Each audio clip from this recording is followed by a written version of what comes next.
നോമ്പ് നോൽക്കുക, നോമ്പ് നോറ്റു എന്ന് പറഞ്ഞാൽ അതിൻ്റെ അർത്ഥം വ്രതനിഷ്ഠയോടുകൂടെ യേശുക്രിസ്തുവിൻ്റെ ഇടപെടലിനായി, യേശുക്രിസ്തുവിൻ്റെ തിരുസാന്നിധ്യത്തിനായി നമ്മൾ പ്രത്യേകമായി ഒരുങ്ങുക, കാത്തിരിക്കുക എന്നാണ് അർത്ഥം.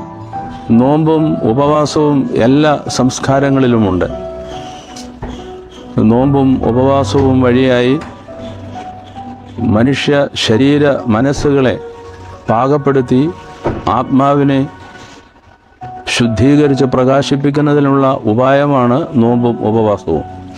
ശരീരത്തെ വർജനത്തിലൂടെയും ഭക്ഷണത്തിലുള്ള വർജനത്തിലൂടെയും, മത്സ്യ മാംസാദികൾ ഉപേക്ഷിച്ചുകൊണ്ടുള്ള വർജനം, ഉച്ചവരെയും ഉച്ചതിരിഞ്ഞ് 3 മണി വരെയും വൈകുന്നേരം വരെയും ഉപവസിക്കുന്ന പതിവുണ്ട്.